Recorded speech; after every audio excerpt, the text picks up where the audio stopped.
Hi and welcome back. In this video we're going to look at EQing toms.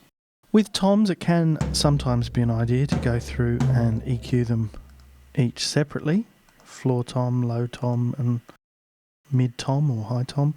But as we're just really looking at general frequency ranges here, I'm just going to focus on doing them all together. Now sometimes they can use a high pass filter, just as we've seen on some of the other drums so far. Maybe below around 80 Hertz. Now, as we saw with the kick drum, if we're allowing the kick drum to have those sub-bass frequencies all to itself, then the toms can probably benefit from a high-pass filter here. I need to trigger a different clip. Now you can hear we haven't really taken away much of the bassiness there. We've still got a lot of the fullness of the toms. They tend to have that between the 80 to 120 Hertz range, so that's where you get a lot of those deep lows and fullness. You can hear that in there. So you can mix toms and kick together quite nicely just by using a high pass at around 80 Hertz there. So as well as that, you can sometimes even try a cut around the 3 to 400 range.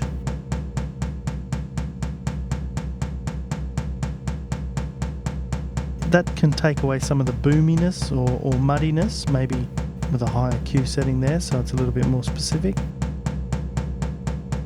Now that's, as we've already seen with the previous drums, that's probably a good example of one that you could try cutting. So it's especially in comparison to the snare, where we looked at that region being quite a busy region with lots of instruments. So toms might be one you can get away with cutting there because we're probably more interested in this 80 to 120 Hertz range.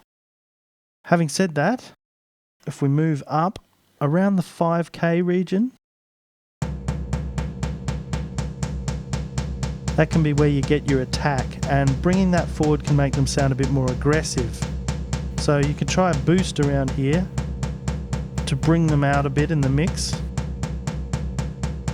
Maybe a broader boost there, maybe not too much.